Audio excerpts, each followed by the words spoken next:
Hmm.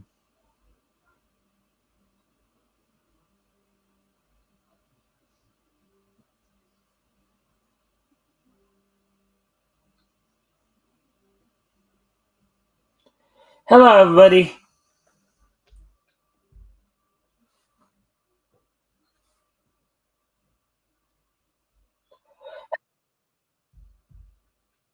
All right. All right. So, welcome to the Mikestand. Of course, we're still waiting to see if anybody else shows up. Rick is here with me today. For those who are in the chat, if you guys haven't, well, for everybody, if you haven't had a chance yet, if you can like and share the stream, see if we can get some more friendly people here to engage, that'd be appreciated. Also, if anything here grabs your attention, feel free to comment and or ask questions. We'll try to answer the questions to the best of our ability. So, with that, how you doing, Rick? Not too bad. Could be better, could be worse. Well, yeah, and I did email Elk the link, the StreamYard link as well. So, yeah, whether or not That's good. yeah. Yeah, it'd be nice to have him on. He was been on my show once. So, but yeah, just I'm not sure whether I'd say exciting, but it's an unusual time for me. As some people know, I'm in the process of moving again. But this time back to Ontario. I moved to BC for a couple months to see whether I could make something out here, but didn't work. So now I'm going back to Ontario. So, yeah. And that should be happening in well, I'll sort of be on my way in like less as than long as 24 hours. we're doing, of course, the intros and stuff. Did you want to? You want to? Well, don't know if you're doing any. If you're focused, if you've had a chance to focus on any of your projects recently, or if you want to share links. The shtick. Might as well take care of that right now. Yeah, I haven't had focused on anything yet. Hopefully I will once I get at my dad's and there for a bit. I will be able to focus on something there for whatever length of time Yeah. that I'm there, and well as getting employment. That's going to be my major thing, getting employment. Hmm. Yeah, at least if you go back and you stay with your dad, at least they'll have a place to stay that you don't have to worry about, like, you know, you don't have to probably worry about, being like like you have to move out right away, or you only have a certain amount of time before, you know, the resources might start to, Dry up. yeah. So, huh. So, anyways, we are. Actually, yesterday when I was when I was, of course, when I was watching the Saturday morning cartoon lineup from MeTV, one of the ones that they showed on the Bugs Bunny show, version of it.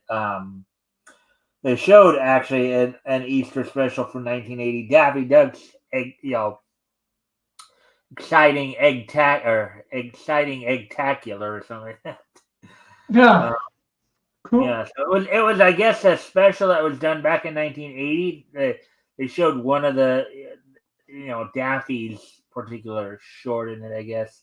Um, so there's another Interesting. one Yeah. to kind of check out because if you remember when I asked you guys a couple weeks ago, if you had a couple weeks ago if you guys had any like if you remembered any like Easter specials growing up, you said, well, Yeah. having the whole discussion about how it's not as marketed as, let's say, Christmas and Thanksgiving are. Yeah, I'm sure there's a few out there, maybe even more than a few, maybe Oh some yeah, there put was. it in, put in it in, but yeah, with Easter you might get a week's worth of it, or Christmas you usually get what, 3 to 4 weeks worth of specials. Mm-hmm. and they don't really, with Christmas they make a big deal of their specials, and Easter they I know, kind of. like, well, I don't know what, let's see. It was at time called Family Channel here, but I think it goes by a different name now. Um, Maybe Freeform or something like that. But that channel, that company's done like the 25 Days of Christmas for the last 20 years or so, where Yeah. they do a lot. They show, aside from some original movies, they do, of course, they showed a lot of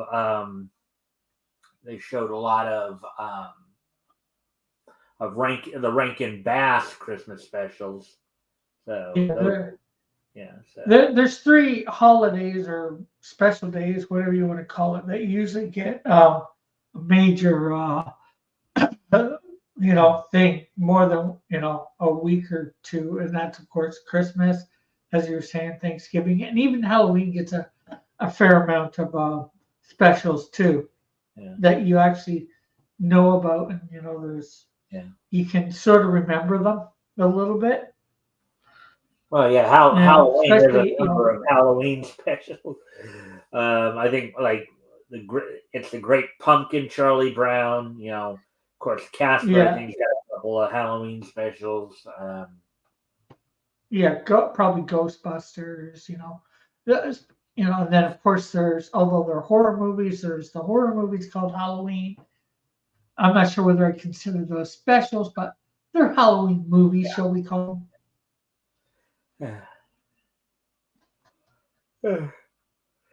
Yeah, and there's lots of ones like the Great Pumpkin, Charlie Brown. I'm sure there's other ones that I've seen and all that. I just can't remember them offhand. Yeah.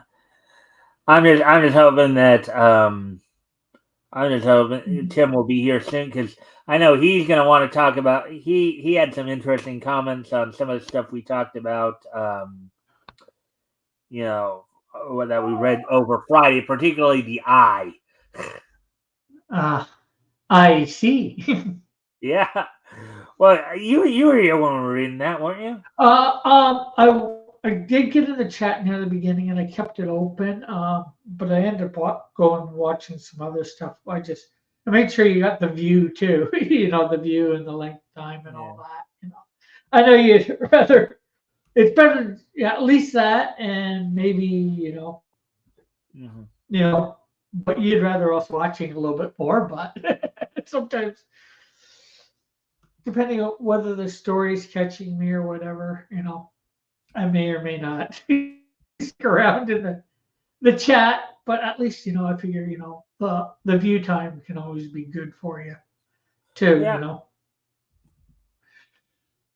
Oh, that's just you saying hello in the chat. Right. Just basically trying to get him to acknowledge more than just one person here. Yeah, it's a pain that the way that can be at times.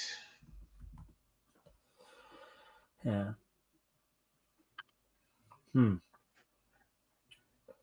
Let's see. So we're into April here. So we just did Easter. So I think next month, Yeah, of course, here in the States, we'll be celebrating Mother's Day, and then in June, the Father's Day and Flag Day. At least here in the States, I don't know. I know. yeah, I know yeah. you That has, have big holidays like Christmas. Well, you have your own Thanksgiving in October, and yeah. I think we have pretty much the exact same holidays as you. We might have a couple that are similar but name something different. Like for November 11th, we have what's called Remembrance Day, which I think is your Veterans Day or Memorial Day. yeah,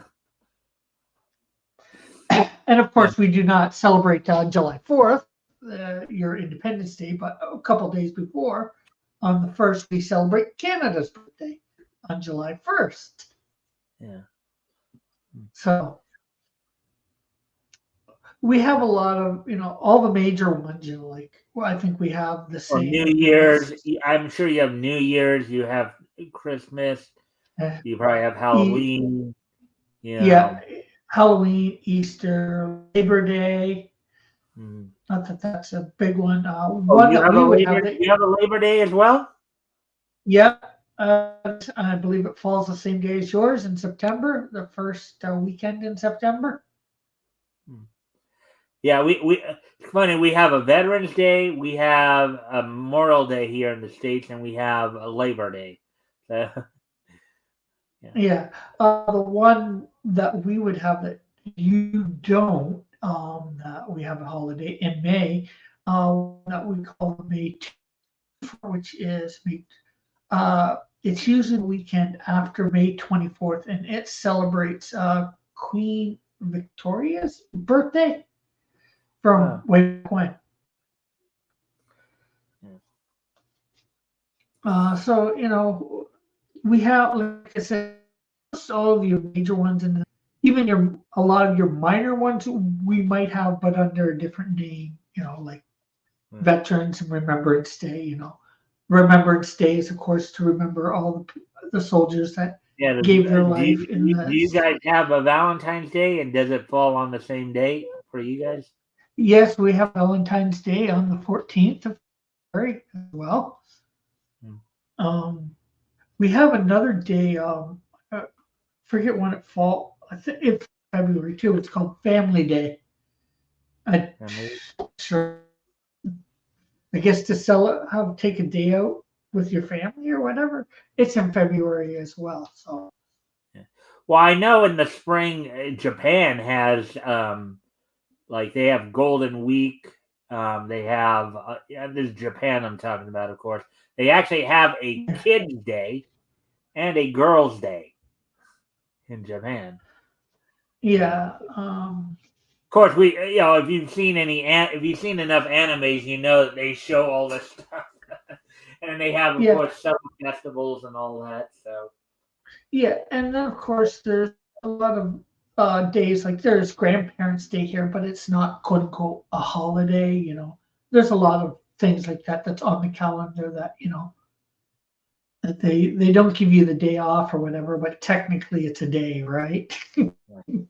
Then again, I think there's a day for almost everything on for every day on the calendar if you really try to seek it out. mm, yeah.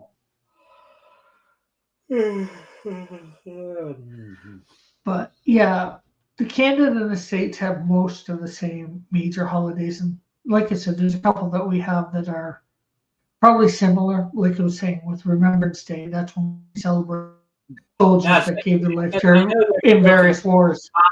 since I know you're still considered a Commonwealth, do you guys celebrate Boxing Day? Yeah, we have Boxing Day as well. Yeah. Although No, Boxing that's Day more British has than anything more, else. yeah, but it's more changed. I could almost swear when I was a child that it was a day that we took out to exchange, stuff. Like maybe you got a sweater that was too small, and you take it in to return it to get it, the proper size. But nowadays, Boxing Day has become a little bit more like Black Friday. Hmm. Yeah. Hmm. Although we're not quite as crazy on that day as you guys are on Black Friday. Although because of the Friday, we have got Black Friday here as well. Mhm. Although that's not technically a holiday, but Hmm. so since are there any articles that you have that we might look at? Since Yeah, we're almost at about a I quarter guess that after, would be probably a good idea. and it doesn't seem My like mind's stirring anybody's a come. little bit. You can tell I seem a little drowsy here. So Yeah, and of course if Tim comes in, we can get his some.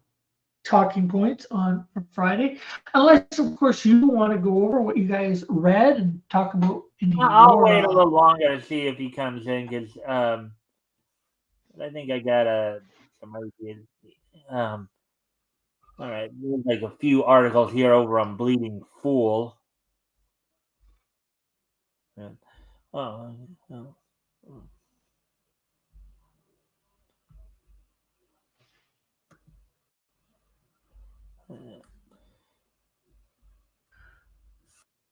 So here's the first one here. Eisner Hall of Fame artist Trina Robbins passes away at 84. Article by Avi Green, uh, published April 12th or Friday 2024. So let's see. Sad to hear, but at least he had a good long life. Yeah, let's see. The New York Times reports the veteran artist known for underground comics in the 70s passed away. Okay, so this is from the article now. Trina Robbins, who is an artist, writer, and editor of comics, was who as an artist, writer, and editor of comics, was a pioneering woman in the male-dominated field, and who, as a historian, specialized in books about women cartoonists, died Wednesday. She was 84. 84, that would, she was probably born right around 1940, well, 40 or 41, depending upon when the month she was born in, I guess. In 1970, Ms. Robbins was one of the creators of It Ain't Me, Babe comics, the first comic book made exclusively by women. In 1985, she was the first woman to draw a Wonder Woman comic. After 4 decades of male hegemony, in 1994, she was a founder of Friends of Lulu, an advocacy group for female comic book creators and readers. Okay. And then now going back to Avi here. Well, it's certainly a shame she's gone, as she surely had some good ideas to bring to the table. Forbes, however, seems to have exploited this news for woke propaganda and simultaneously revealed a serious downside to her career.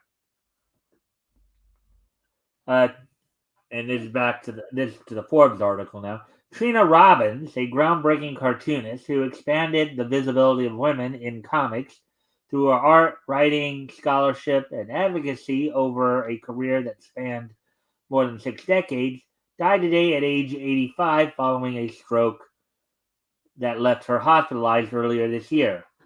So they say 85, some sources say 84. Let me go take a quick peek, see if I can find a source of. Yeah, when she was born exactly. Yeah. But yeah, it's. Well, according to this, she was born in 1938, August 17, 1938 to April 10th, 2024. So, yeah, that would have made her 85 then, according to Wikipedia at least. So. Yeah. All right. So, anyways, as we get ready to continue on here.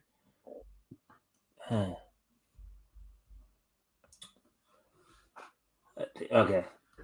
Robbins, who was inducted into the Will Eisner Comics Hall of Fame in 2013, so 11 years ago, what should have been 74 around that time, was originally active in comics and science fiction fandom, then became one of the first women in the underground comics movement in the 1960s.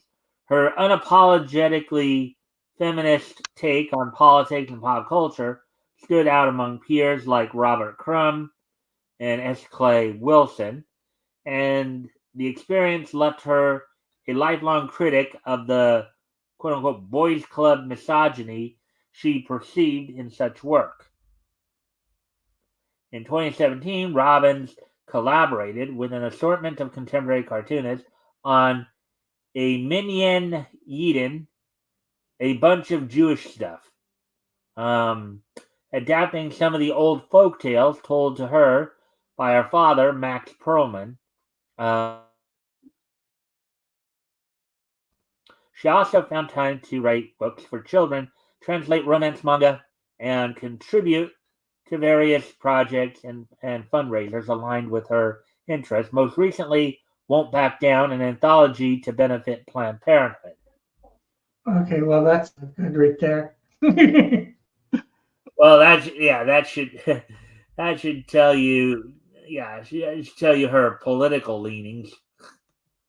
Yeah, before this, like, okay, back from when she was doing it, it was probably all feminism and all that was different than it is nowadays. So it's like maybe I can get along with it, and like, but of course, I'm not sure how much if female artist or writer proved to be good back in that day, whether they would actually hire them or not. I don't know offhand. So. Yeah.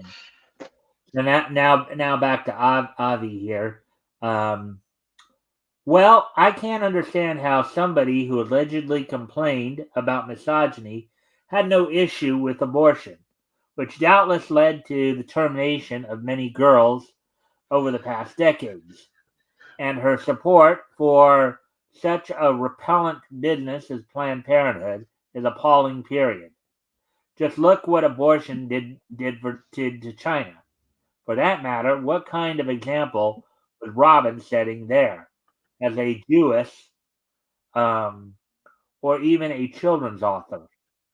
Uh, As, for I was just gonna say, unfortunately, most people don't realize what Planned Parenthood is completely all about, and of course, they don't care that how many of those babies that they're aborting are actually girls.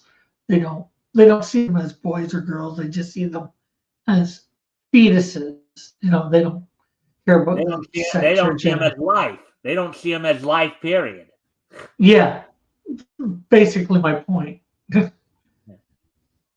You know, and some of it, it's like, even if you were to take out some of the classic exceptions of, threat of the mother's, danger to the mother's life, incest, or rape, right? If you take those exceptions out, the majority of abortions are done not necessarily because of those exceptions, but because women, they seem to want It's a they form want of birth the pleasure control. of sex, but they don't want It's the responsibility that comes with the aftermath. it's become a form of birth control, for lack of a better way of saying it. Yeah. You know, and that is not it's an act done for convenience, and it's probably a good why most people do it. I would say. Well, from some of the things I've heard over the years, some of the stories I've heard over the years too, when abortion was really becoming a thing back in, I don't know, it was the late 19th, early 20th century. Margaret Mead was one of the ones pushing it. The whole idea was they were hoping to use it to um, keep black women from being born. It was in some Yeah. ways it was a form of racism. Yeah, as you Oh said. yeah. Especially here and probably in the Western world too, or where eugenics wanted to be practiced, or with the few that a bunch of people that were racist, they felt it was a great way to, you know, do something about it in a wrong way, of course. So, anyways, get ready to get ready to continue on with the Article. article. As a result, I must sadly take her portfolio with a grain of salt. There surely are plenty of upsides to Robin's career, but that she'd go miles out of her way to support some of the most glaringly awful left-wing movements like Planned Parenthood really taints her legacy and is devastating. Our condolences to Ms. Robbins' family, friends, loved ones, and fans. And that's the end of that one. Yeah. And like I said, unfortunately, most people they don't really know what Planned Parenthood's all about, especially back in the day. That's something been coming to light recently, and some people just don't want to believe this stuff that some of the news that they might hear out. And I don't know where she falls. I don't know her well enough or whatever.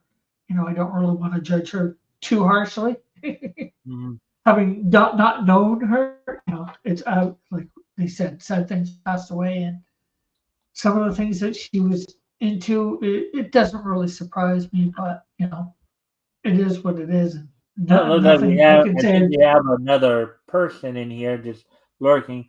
Just as a reminder that, well, we did, I guess, for a moment, but just a reminder to everybody: if you guys can like and share the stream, see if we can get some more friendly people in here to engage. That'd be appreciated. Also, if anything here grabs your attention, feel free to comment and/or ask questions. We'll try to answer the questions to the best of our ability. With that, let me just check something here real quick, and then we'll probably just continue on to the next article then. Yeah, Yeah, actually, one of the things I was thinking about too, the earlier today, at least in as moving forward here, I think what I might try to do too is some of the news stories that we see where they are going to be a little more controversial, where we are going to get into some major discussion, like the Ed Piscor story, for yeah, example. I think what I'm going to try to do now, if I see something like that, I might save that more for the weekend, to where we can get the full panel in here and have everybody, commenting on it as we're going over it. With some of those yeah. some of the stories that look like they're Bigger more. stories. What was that? Some of the bigger stories. Right. So, um, I think now that I have you and Tim coming in as co-host, Monday to Thursday. We don't necessarily need to look back at stories. We can, maybe I'll just save the bigger stories for the panel shows. Anyways, Yeah, here's another one of interest here. Take a look at this. You and again, just a reminder: if you haven't already, if you can like and share the stream, see if we can get some more friendly people in here to engage. That'd be appreciated. Also, if anything here grabs your attention, feel free to comment and/or ask questions. We'll try to answer the questions to the best of our ability. So let's take a look at this. Dynamite celebrates 40 years of The Terminator with special collection. Article by Chris Braley, published this past Friday. Oh. History will repeat itself. Dynamite announces a special new limited time project to offer classic Terminator comics to fans in deluxe collections across multiple formats covering a full decade of classic stories. These books can be secured now on BackerKit. James Cameron's iconic The Terminator, released in 1984 and kicked off a whole new era of action blockbuster films, with Arnold Schwarzenegger at the helm, packing classic one-liners in abundance and a brilliant science fiction mythos. It was a hit with moviegoers all over. Many wanted even more from this intriguing world, with film sequels and other media following. Terminator was one of the biggest licensed comic franchises of the 90s, and Dynamite is excited to bring all these tales back into print and in a stellar way. There's, I guess, The Terminator 40th Anniversary Collection, Volume 1.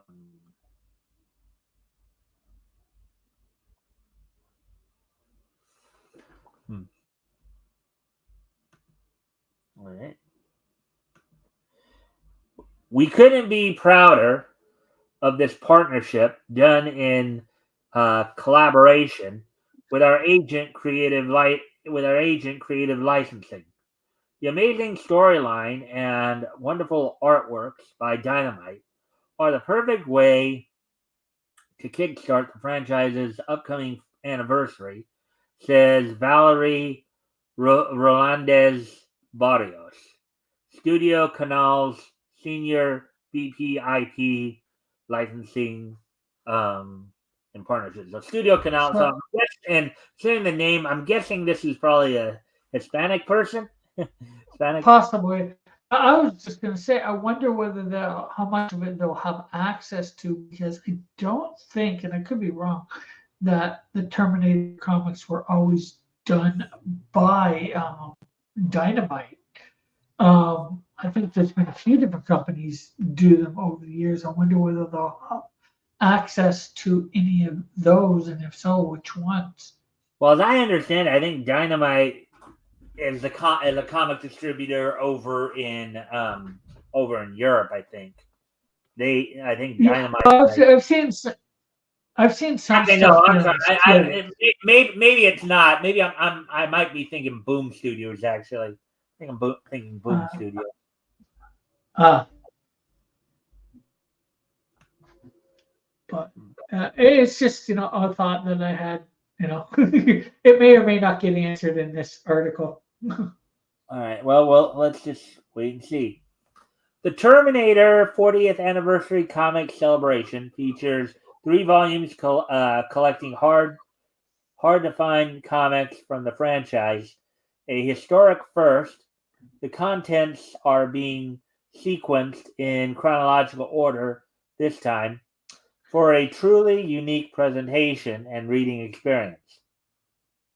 The franchise fans will appreciate this chronology was assisted by prominent and active members of the fan base.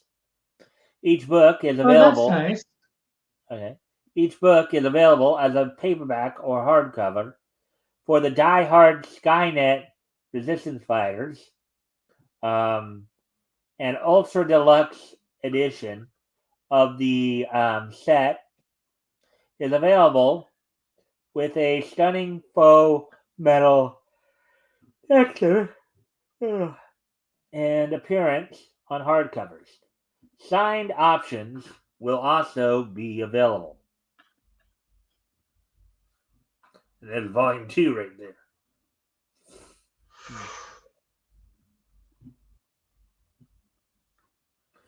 The first and second volumes in this set are loaded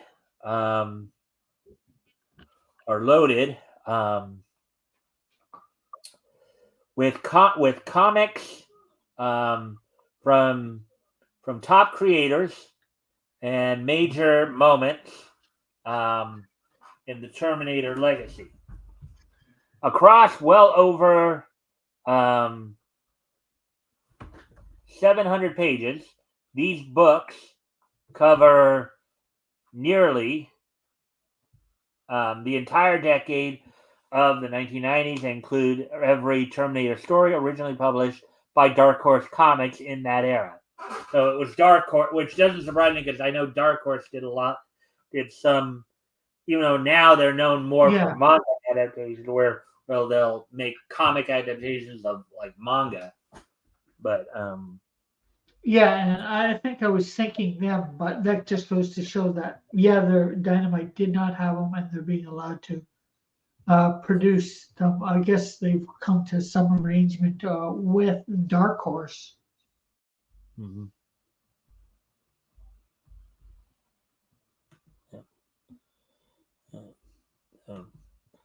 I guess Tim must be pretty busy with something right now. Either that or he's sleeping. Yeah. Volume 1 kicks off with a special one-shot written and drawn by 2 all-time legends, with James Robinson, Starman JSA, and Matt Wagner, Grendel Batman. A Terminator is sent back in time to kill Sarah Connor following her wedding, but is prevented by a fighter sent back by her own son, John. It's followed by the 1990 series, originally just called Terminator, but later known by its story subtitle, Tempest. This is an early quest to prevent the creation of the Terminators, chronicled by a powerful classic team of 1980s and 90s Dark Horse in John Arcudi, the Mask, DPRD, and Chris Warner, editor, and Barbed Wire. Go ahead, Rick. Oh, I'm just yawning for some reason. Yeah. I'm trying to see Robinson anything. returns for the miniseries Secondary Objectives alongside beloved artist Paul Gulacy, master of Kung Fu, a perfect fit for the machines of the franchise.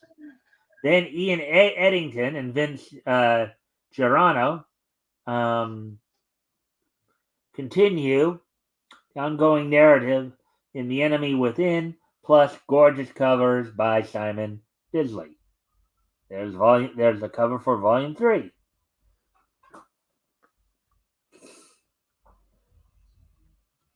The second volume in this set features several additional story arcs. James Robinson is back for Endgame, joined by Butch Guice. As the last Terminator comes to the present, Batman and Judge Dredd legend Alan Grant comes in for another special and the 1998 miniseries known as Death Valley, alongside Guy Davis, Steve Pugh, and a memorable cover from Jeff Darrow. The decade's last Terminator tale fits here with The Dark Years by Grant and Mel Ruby. Sporting covers by Jai Lee.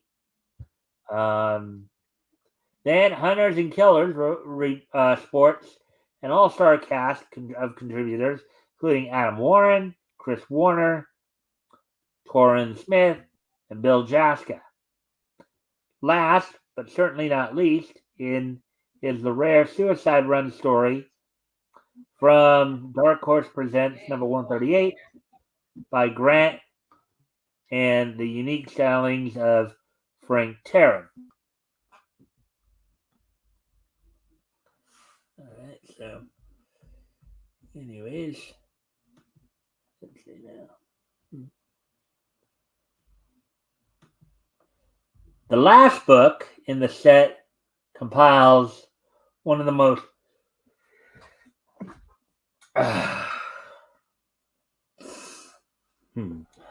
Bless you. What was that, Rick? I said, bless you. Thank you. I thought you sneezed or whatever. Well, I was going to, but I just held my nose, and I did sneeze, but it just didn't go all over the place. Hold on. What, is somebody trying to get your attention?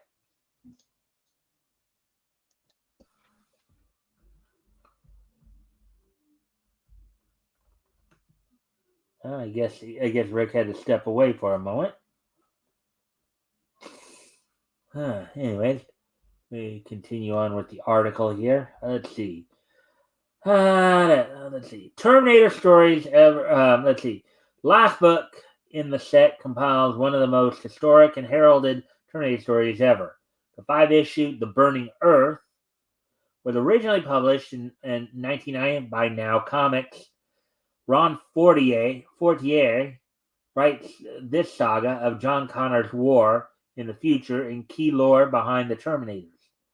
But a huge highlight here is the first ever published artwork by superstar Alex Ross.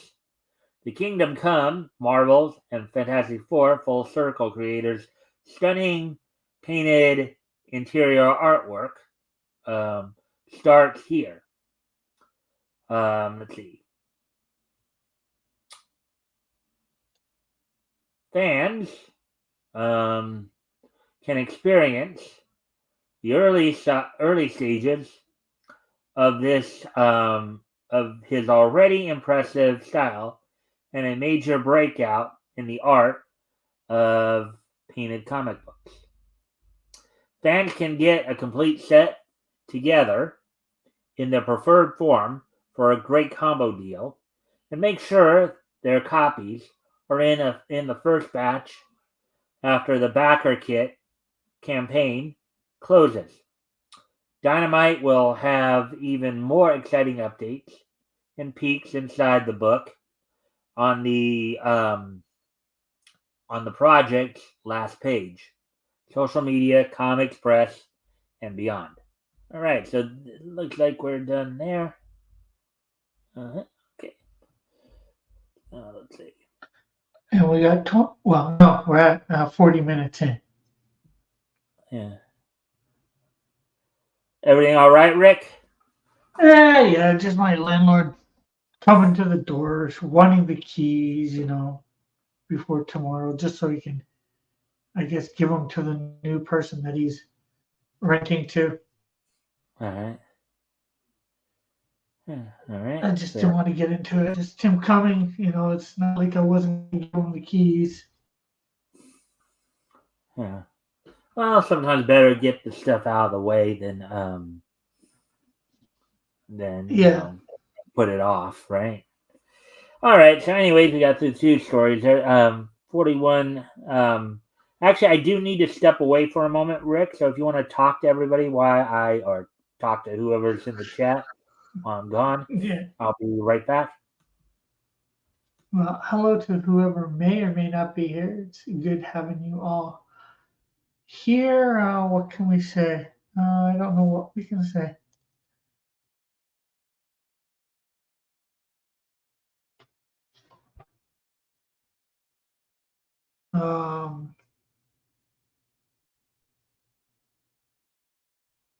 I don't know what to talk about. There's not much to talk about right now, is there, folks?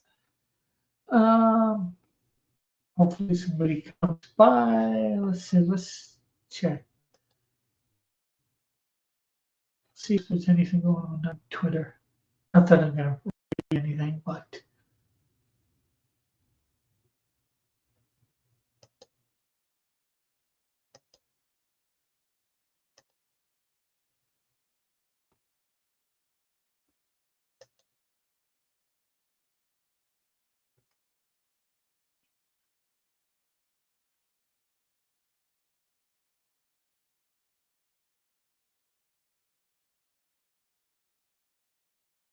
I missed it. Rick, are you flying back tomorrow?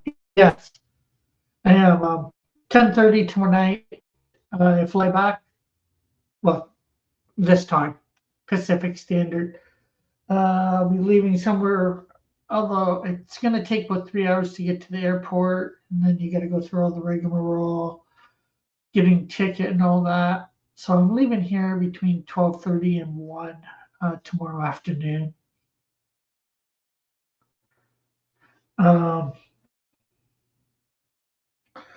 I'm pretty much packed up. I just got pack this in my suitcase and a bowl that I've been using to heat up my Mr. Noodles to eat. And of course, I'm going to pack my laptop. But all that is going to take, like, what, 5-10 minutes to pack. In fact, I'll be packing my camera. Well, I hope you can look at your trip out west fondly, even if it didn't end as you intended. I think I will for the most part. Of course, this last week might not be quite so fondly. I'll be nice. Hopefully, I'll be able to come out here and go to some conventions once I get that going. You got to see the mountains. Some of BC took some walks. Yeah, that's true. And got to go to an amusement park up this way, so that was neat. One that I probably would have never been to otherwise. Didn't even know it existed before I came to Chilliwack. So, Hey, Elk, I sent you the link if you want to join us in the studio here. Join in on the conversation, what have you.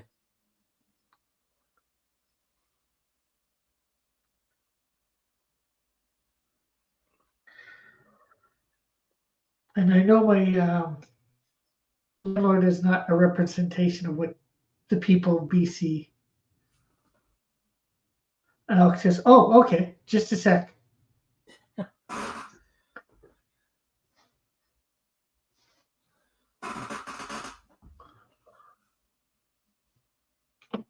So, what else? Other articles do we have here? Well, we'll wait a second. Let Elk come in here. See if he's gonna come in. Oh, I think he is. He's just gonna go to his email and click all that. But I just figured while he was doing that, you could scroll through, maybe figure out. Well, yeah, because there were Figure four articles. Well, 3 or 4 articles here that were pretty much regret. Okay, we don't need that. But actually, here's one. Dark Horse Comic announces another gimmick horror comic book. So that sounds interesting. Let's see. Before I pull that up. Well, I guess I can pull that up as we.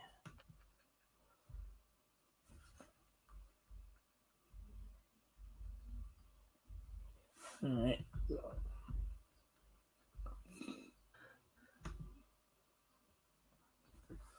All right.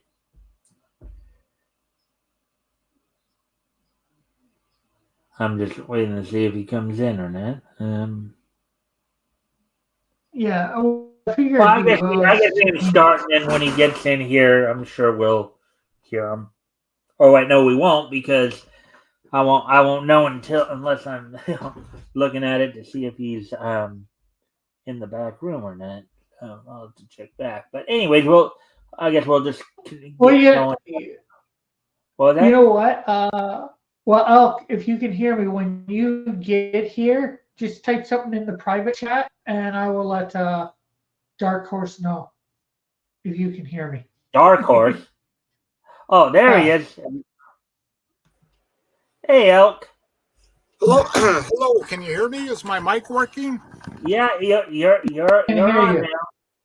All right, fantastic. I got my I was just playing a computer game I had to close out of, and I had to throw one of my 2 cats off the keyboard so I could get at it.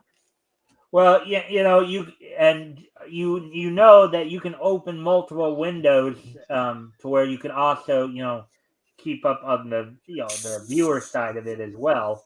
That's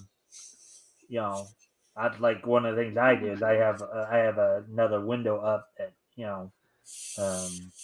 That's the YouTube thing open. I use the comment section here in thing now, although it's still the So anyway, open in another YouTube. So I see you. I guess did you start doing more videos or something like that, Elk? I recorded some. I haven't broadcast any yet. Yeah. Well, yeah. You can do video. You can like upload videos as well as just you don't always have to do live stuff. But yeah. Have you guys ever watched a show called the what's it? Cassandra G? Candace G? Cassandra G? No.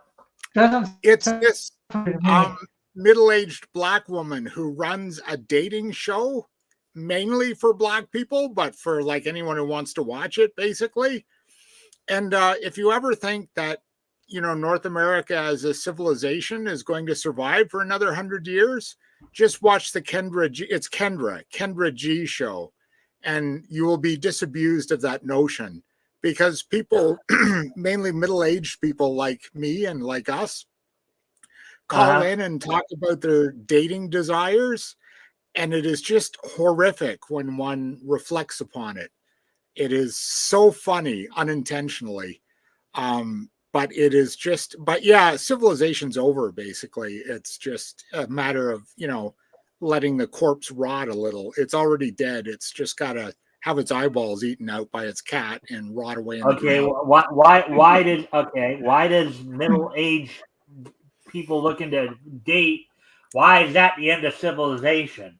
Well, because Kendra only asks, like she's made like she's getting like a couple of 100,000 subscribers to her channel, and she only asks about 10 to 20 different basic questions, and they start off with what kind of a guy or a gal are you looking for, and then she drills down to one of her early questions is how many kids do you have, and the answer on her show is often like 3 to 5 to 6, and then she asks all by the same man, and inevitably the answer is no. And then she asks, how many baby daddies do you have? And it'll be like 5 or 4 or even 3. I used to be horrified for.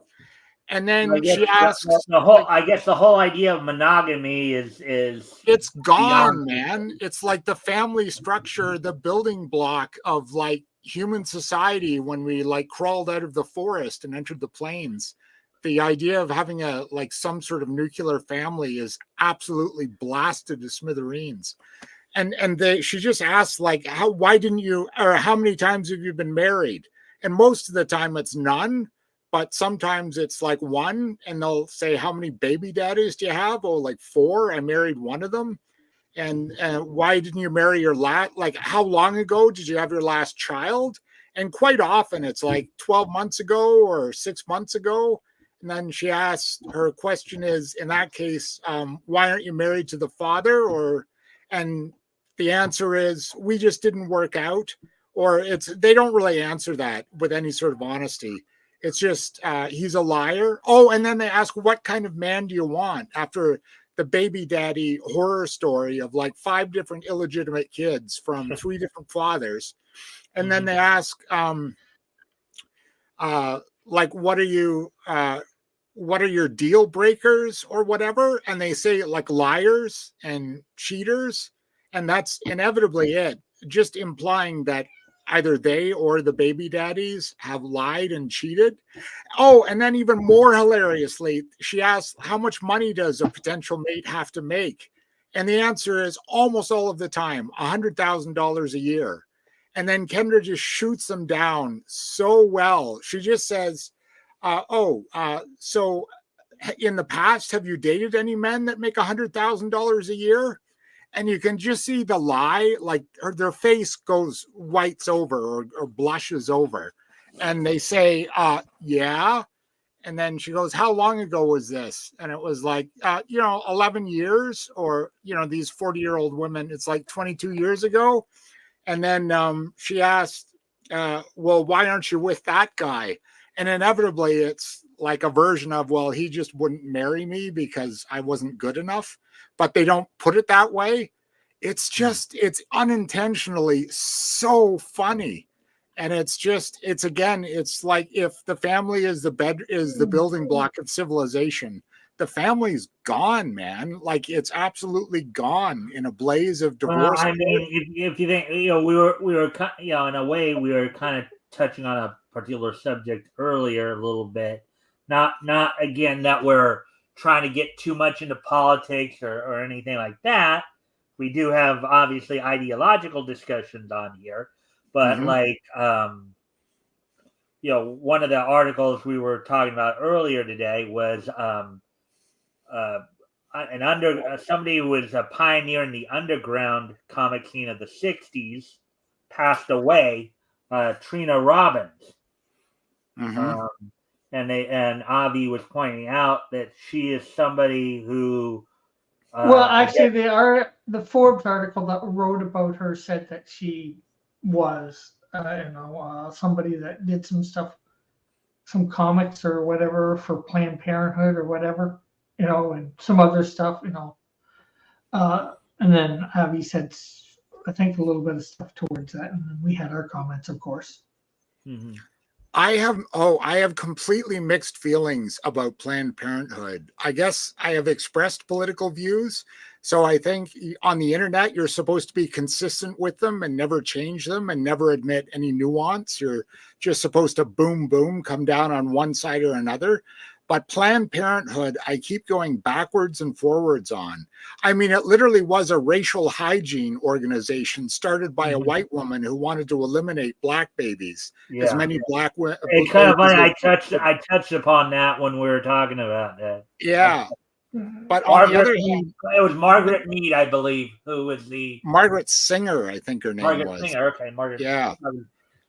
But then when you think about it, and then again, you hear these women who since the 60s and they extended welfare benefits to unwed mothers, that absolutely, well, in America, so far, it's totaled the black family basic unit. Like there have been 3-4 generations now of like black guys raised by single mothers with no men in the home, with like no idea of actually hanging around with the mother and raising his kid, and no example of that. And no one seems to be even addressing that in a serious way or thinking about a serious way to bring that back. But again, where Planned Parenthood is involved, it's like if you're an unwed mother and you're pregnant and you're not particularly capable of raising a child, I would say, like, I don't think one person is particularly good at raising a child. I know so many people, that's what happens to them and so on. And they have some loyalty to the one parent. But it just seems like the outcomes are so negative compared to two-parent homes that, again, I just on Planned Parenthood, I'm like, well, you know, if you don't have the juice, if you don't have the family structure in place to raise a child, maybe the world is a better place. You're not raising a child. But again, there's always the thing of giving it up for adoption too, you know, because it is lots of here's a novel idea. If you don't want to have a kid, if you don't want the responsibility, you know, of raising a child, here's a novel idea: don't have sex. Well, there is that, of course. I am definitely against the whole don't have sex idea. However, we have these things called condoms or rubbers, I believe you delightful Americans refer to them as. Abstaining is the only 100% way that you can prevent from getting an STD or bringing a child in this world that you don't want to have to deal with. That's the only 100% way, because the condoms can always rip. Something could happen. And if you can't figure out how to put on the condom or whatever, you know, it's like, and some people can't. Well, there's another way that's 100% effective that I figured out when I was a teenager, and it's worked so far. And that is, if you're a dude, have sex with another dude. I know that's perhaps a bridge too far for some people, but compared to never having sex at all, at least from all the men's prison documentaries I see, that seems to be the option people choose as opposed to no sex at all. But I'm kidding, of course. But I mean, I just, again, in a way, in a rhetorical point, I agree with you. Like if you were just speaking rhetoric, rhetorically, the idea that, you know, just have sex or wear protection or don't have sex if you're not capable of raising any child. That's good rhetoric, and that sort of scores a debating point, but it's just not applicable to in any form or fashion to real North American life in the 21st century. The unfortunate part is most kids don't even think about that, or most people don't even think about that when they go to have sex, the consequences of what can happen. They just do it. Yeah. You know, they give into their emotions.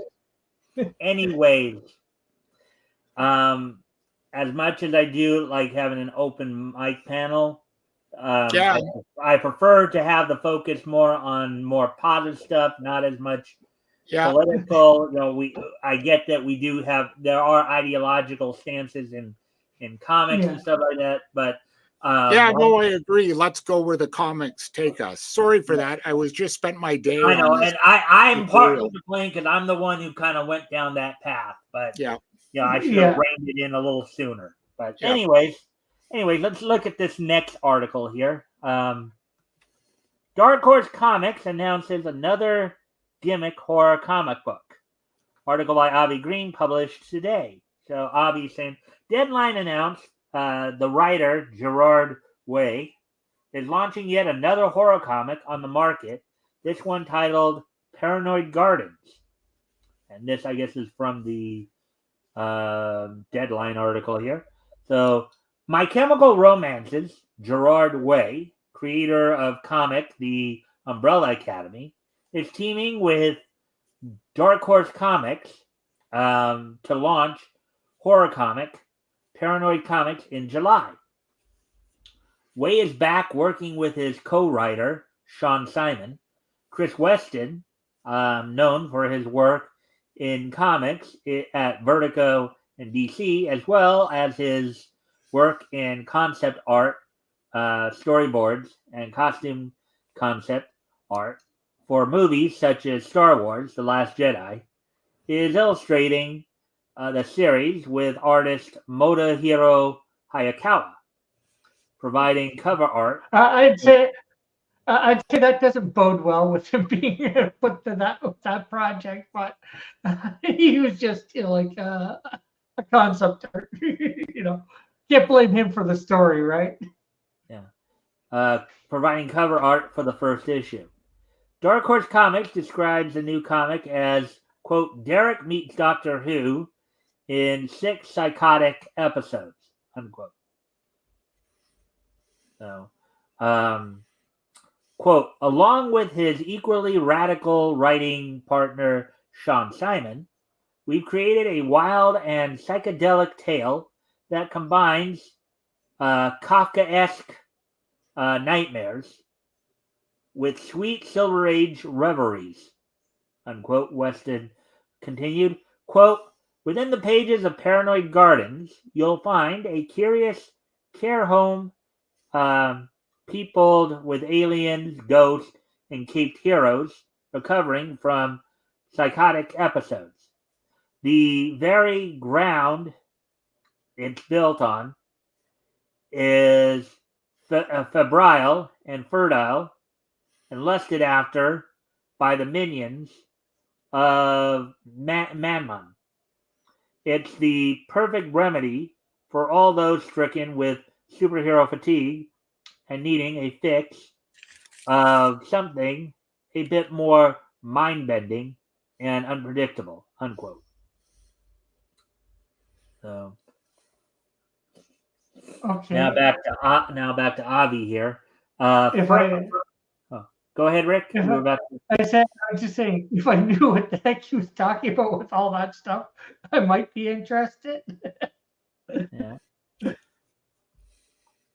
Well, I think I've heard the name Kafka before. So. Oh, yeah. Kafka is the one behind the idea of, like the movie Brazil, of bureaucracy as mind-bendingly mental illness and sort of mind-bendingly evil, ultimately, and dehumanizing. That's Kafka-esque, is bureaucracy as insanity sort of thing. Okay. All right. Guess it gives a little bit more of a picture. Yeah. So Franz Kafka may have been a famous writer in his time, but that still doesn't make the story by Way such a big deal. We practically have to hear the MSM putting such a huge emphasis upon it, with the promotional statement and supposedly drawing inspiration from a scribe of the early 20th century who lived in the Czech Republic, a country none of these writers in the USA really seem to care about as much as they do the horror theme itself. Regrettably, comedy comics don't seem to get much traction in the mainstream press by contrast, due to all the PC influence that's hurt the entertainment industry for over a decade now, and that's very sad. And a story that is just a paragraph of ridiculousness. Like the idea that Kafka was a mediocre writer. He's not. He's a great writer.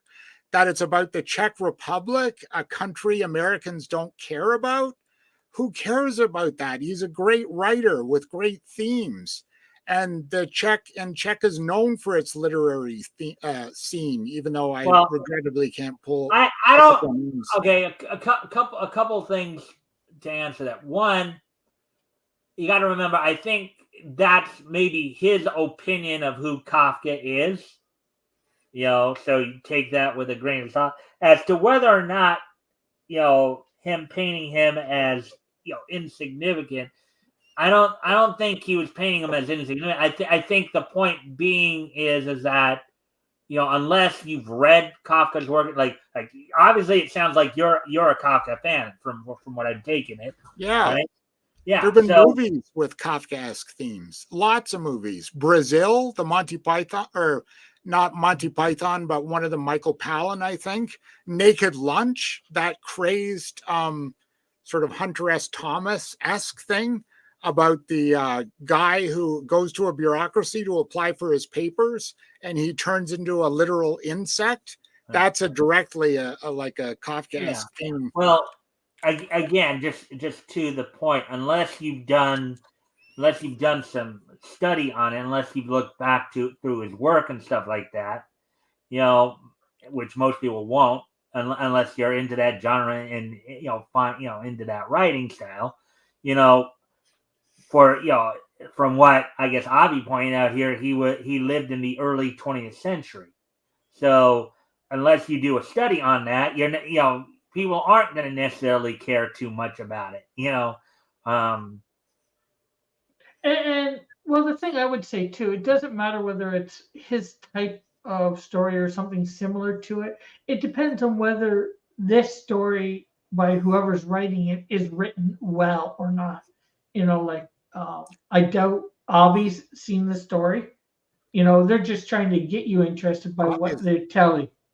Not so it's like the writer of the article's trying to get somebody's intrigue. Well, if it does, great. If not, like I said, somebody like me that okay, I get some of what they're saying in it, but some of the stuff it's like okay, it doesn't sound like it'd be up my alley, and maybe it might be up somebody's alley, and to be honest, to end this, for one thing, Batman and Superman are early 20th century comedy characters too, and we don't ignore Batman and Superman because they're just early 20th century. But there's also the idea of Kafka not being funny. Kafka is hilarious. He says comedy comics should be just as popular, which is a non sequitur. I mean, like Western comics or any kind of comics can be popular too. But to say that Kafka is not a comedy or implying that by saying comedy would be more funny, he's never read a Kafka story, obviously, because Kafka is hilarious. It's about a guy who goes to apply for his passport and he's turned into an insect by the bureaucracy by having to go round and round in circles. Well, remember too, this is well, maybe Avi hasn't read any of his work, but maybe he's read a little about it. But remember too, that's his opinion. Well, the other thing I might suggest is the fact that obviously you find him funny, but maybe he doesn't. Maybe he has a different style of humor. The British have a real dry humor, and some people watching those people would never say that they're funny at all. And then there's people that would,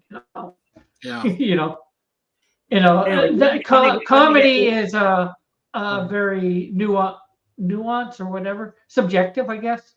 To let me get these last two lines and then we can continue the discussion here. Sure. So, and a story like this is not in any way a remedy for superhero fatigue. It's just a poor cliche that's run comicdom into the ground. Now, again, this is Avi's viewpoint, so, you may disagree with his viewpoint, and that's fine, Well, I think I agree with it. It probably wouldn't be a remedy for superhero fatigue. If you've got superhero fatigue, it's probably due to something in the superhero comics. But they're doing.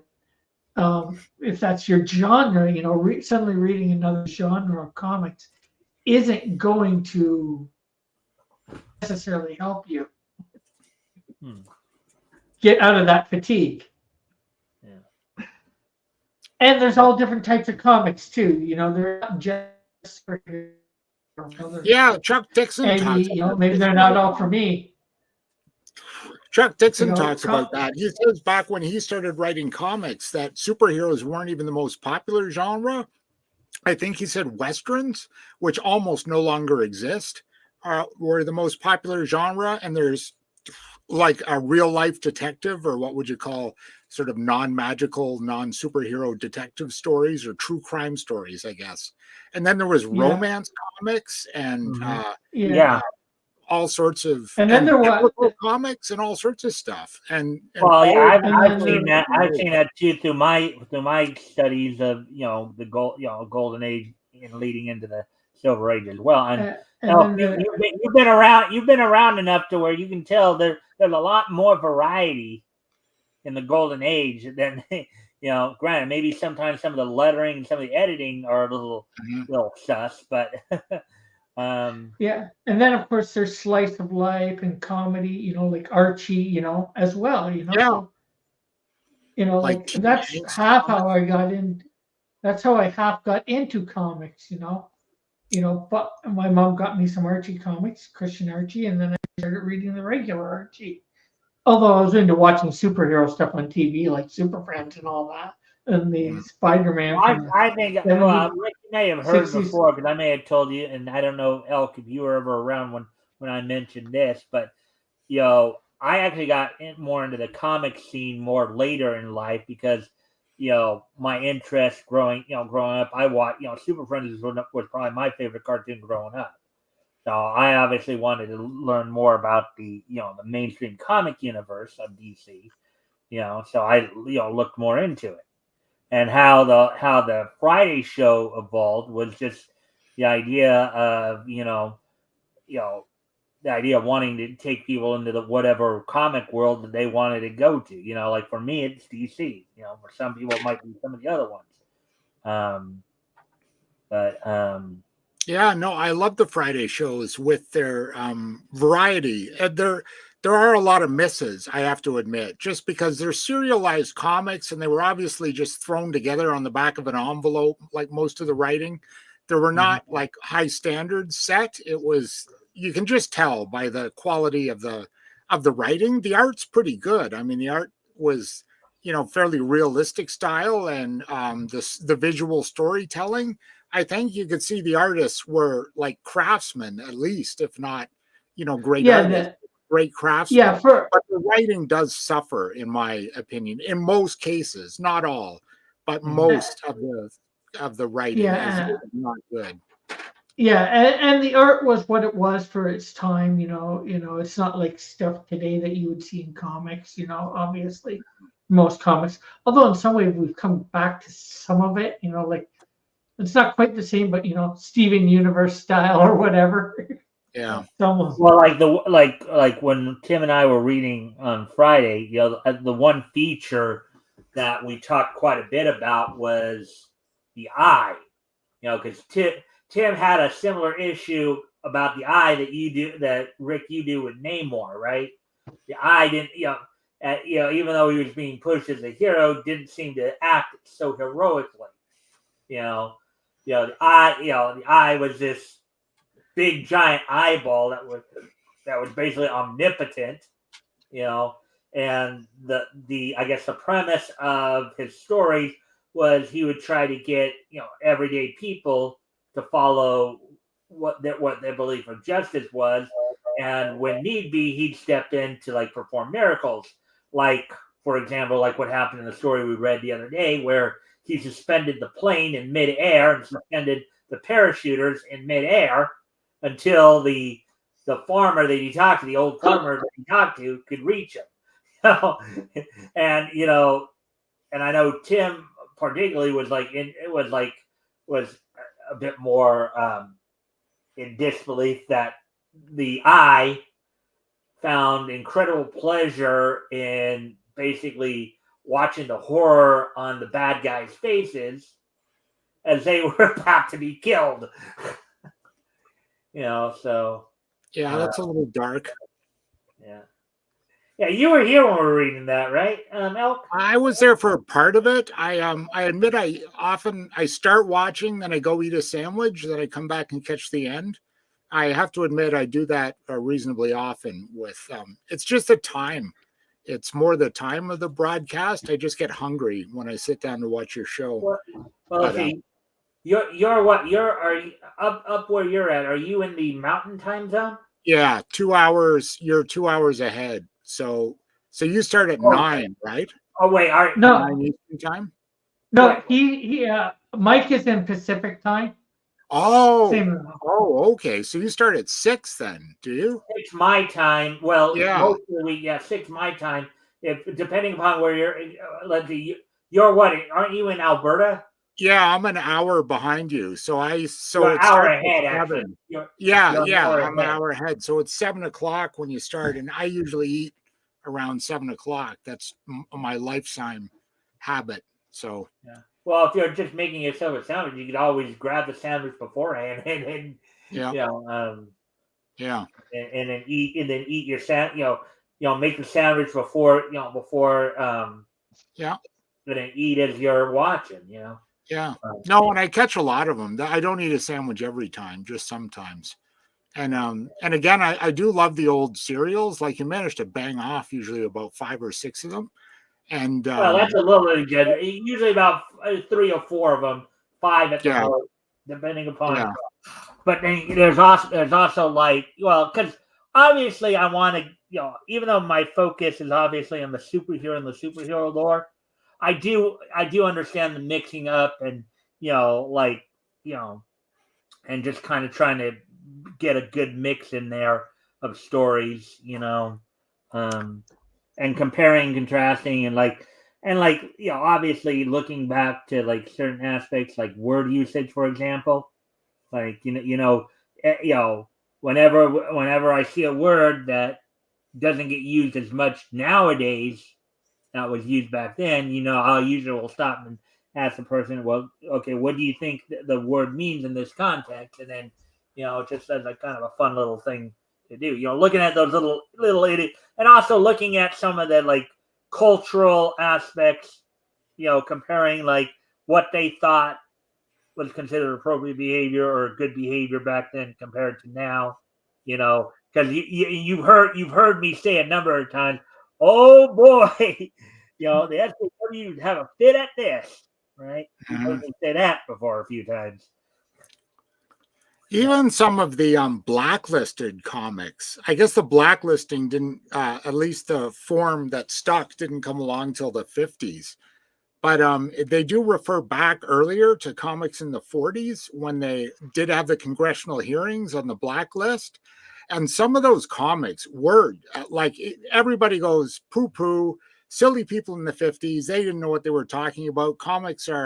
They were just like snotty someone or others or, Debbie Downers.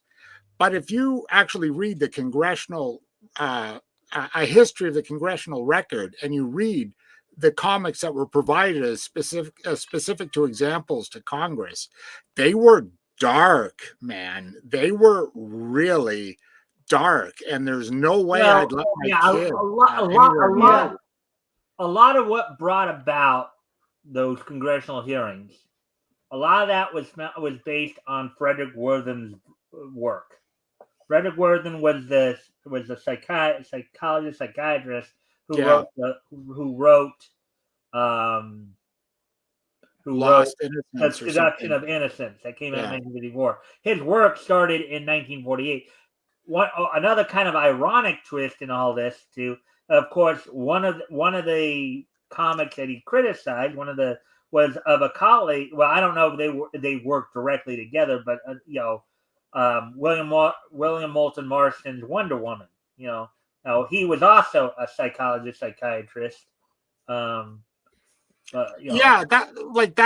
That's an example of what we would look back on and think of as silly today, that Wonder Woman is something evil or whatever. But what they were talking about was there was a middle-aged white guy with like a teeny bopper daughter, sort of an Archie Comics daughter, and a Mexican family moved in on their block.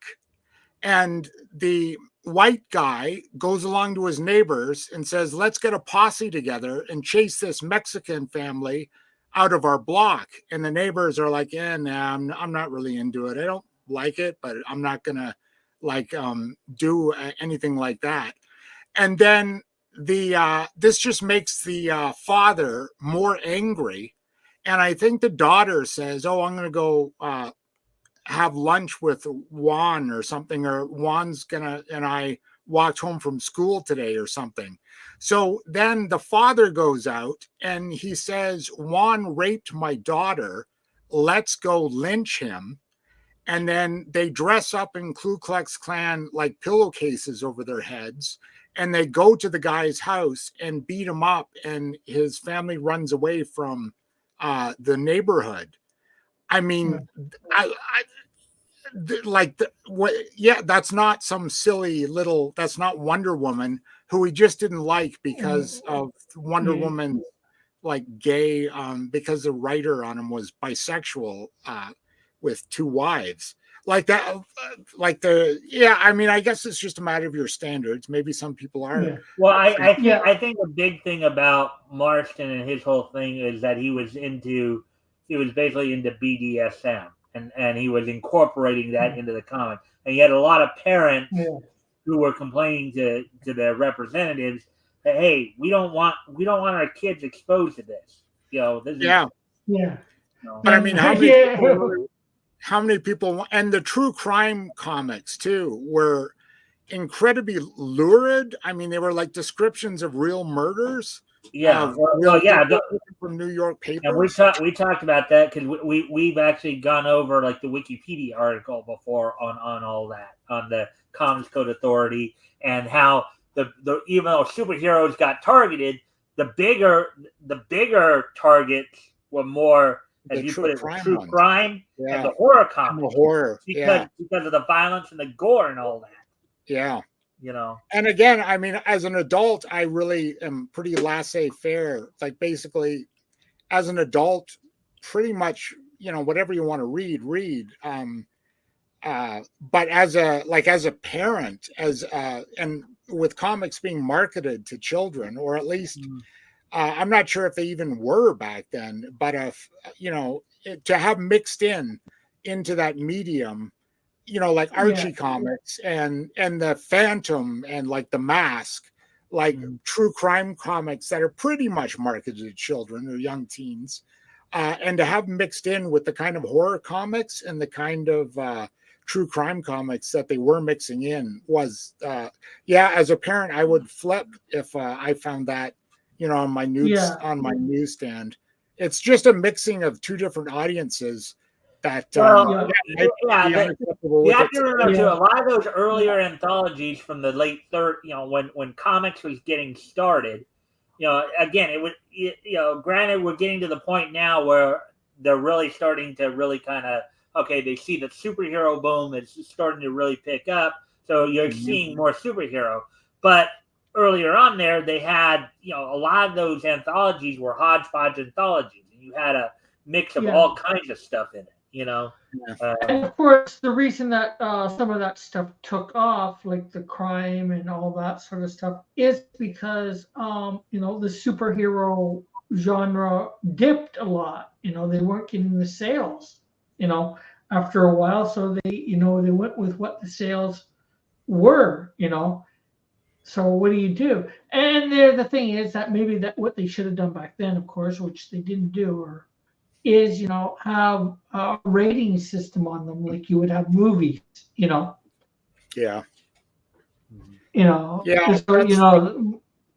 That's in effect what the Comics Code Authority ended up. I know I read the history book. There were 2 iterations of it. There was a voluntary one that fell apart, and then like 2 or 3 years later they had the congressional hearings, and they brought one in that actually stuck this time. Like there were 2 versions. And in effect, they really were just rating systems, because like I think it's Archie Comics or Fawcett that decided, well, we're not even going to print the Comics Code Authority tag on our books because our books have always been healthy for kids, and we don't even want to associate with the publishers. Yeah, that was Archie. That was Archie. Yeah, that have to clean up their act and publish Comic Code Authority. They just said, "Oh well." I think by the time that all this is going down, Archie had become family friendly because if you've seen some of our episodes where we talked about some of the early days of Archie, they did have more, like the Shield, for example, right? Yeah, that was one character in there. Yeah, so. But as we know, Archie came into existence in the 40s. You could still publish your book. You just couldn't get, you wouldn't get the Comics Code Authority stamp on it. And then what they did point out is that some Catholic women's associations all across the states tried to, they did basically cancel culture back then is they would call the distributors, the newsstand distributors, and the women's associations would try to pressure the distributors to only carry comics with the Comics Code Authority. And that's where any sort of enforcement came from. So it was never, again, it was never really directly a censorship system, but it was certainly a backhanded like self-censorship system. Well, the thing was the general idea behind what brought the Comics Code Authority about was it was a movement more within the comics industry, because when they were having the congressional hearings and all that, it was basically, rather than wait for the government to come in and force them to censor, they figured they'd just start censoring them themselves rather than having the government try to tell them what to do. Yeah. So. But again, it's this idea. It's the idea that, oh no, if we went back and looked at what they censored, we'd all think it was just quaint and just fine, and they were ridiculous for asking it to be censored. Oh no! Look at those panels that were submitted to Congress, and I would guarantee you, 80% of parents would not want those. But based on what you're talking about, I didn't even know about that.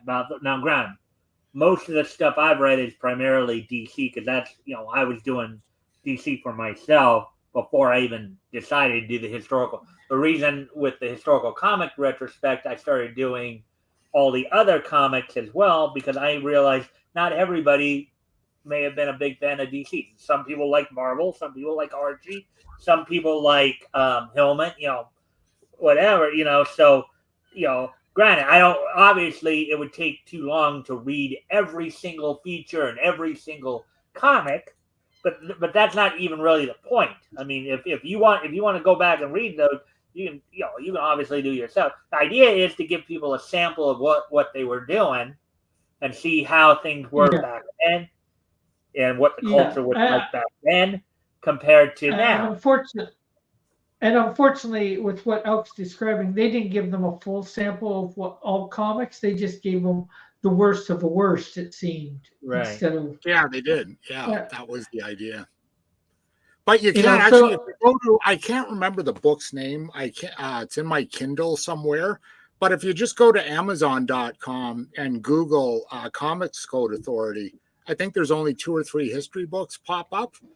And if you just read the synopsis, you can find the actual comics that were submitted to Congress in a couple of those books. And again, they're horrific. They're like, you'd never want your kid anywhere near some of it. Most of them, actually. Oh, yeah. It was just like Grizzly Burgers. And so it made perfect sense to me then, like why they would do that. Yeah, something and I can see that. It's like, with them, putting on, these type of shows, like you're talking about, they put them on later at night when kids are in bed, right? Yeah, yeah, exactly. Unfortunately, Iraq doesn't. These comics, they just put them up. They're all put them up together. Yeah. Unfortunately, Rick, nobody had any sense. It looks like your video froze there for a moment. Unfortunately, nobody had the sense, maybe we should put these more horrific comics up a little higher that, the small kids can't get at. Because probably most everybody that was putting them on a shelf or a rack in our store didn't Well, realize again, what they were inside. The big thing a lot of them were going after were more the horror, and in fact, I remember there was I think it was a guy who was doing EC comics, right? Was saying that they were specifically targeting him because of the horror comics he was doing. Yeah. Because, again, the violence and the gore in the horror comics. I think he was the one with the Mexican family that they drove out from the block. I think that was an EC comic, actually. Yeah. Yeah, and unfortunately, too, some of that stuff is just a product of its time, which, of course.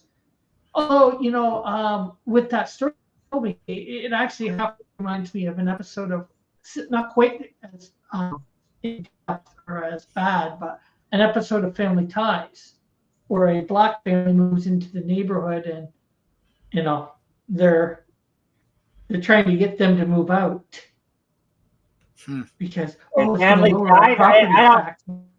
I don't. That sounds more like something that would happen on All in the Family, not Family, because Family Ties. Basically you had that was more where they were more liberal leaning. It's like. Yeah, but the 80s were still having like integration literature and integration movies. Like the Lethal Weapon movies were all about integration and showing like a black cop and a white cop like working together and being a team. And like integration still wasn't taken for granted in the 80s. It was a theme. It was kind of accepted that everybody should view it one way, basically as a good thing. Unlike Hill Street Blues, they had a couple of situations like that where you had white and black partners. You had Bobby Hill and Andy Renko, the two patrolmen, and then you had Washington and can't remember the character's name, but the actor was Kyle Martin, and then later Ken Olin, I believe. But with the episode of Family Ties that I was talking about, it wasn't the main family that was against them, the Keatons. It was other families in the neighborhood. But the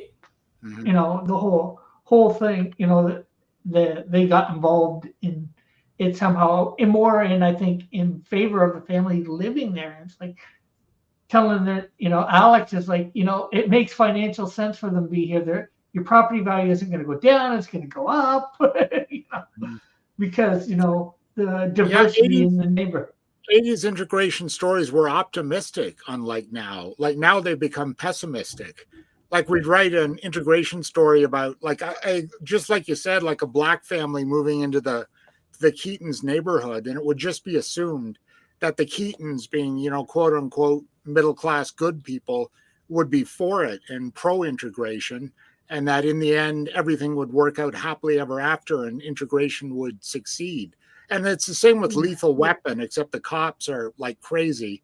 And one would start to, respect one, even though he's like crazy and doesn't do things by the book, but he got results. And the other one would be like, oh yeah, well, the black dude always has my back and I respect you and all that. So like the integration themes in the 80s were optimistic, whereas, now they're just pessimistic, like like a black person gets assigned to the police force even in like the 90s and they're like treated like shit, and like there's a victim narrative. They're victims, not optimistic successful stories. There's like racial victimhood. Although this isn't quite the same. That's the thing about society that I hate, this victimhood mentality. I mean, although good integrate,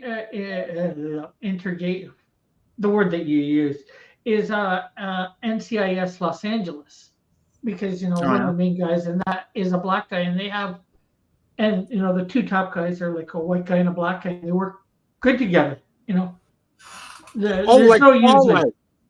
We just watched Fallout today, and there's like it starts off with that. I love Fallout. I love the aesthetic.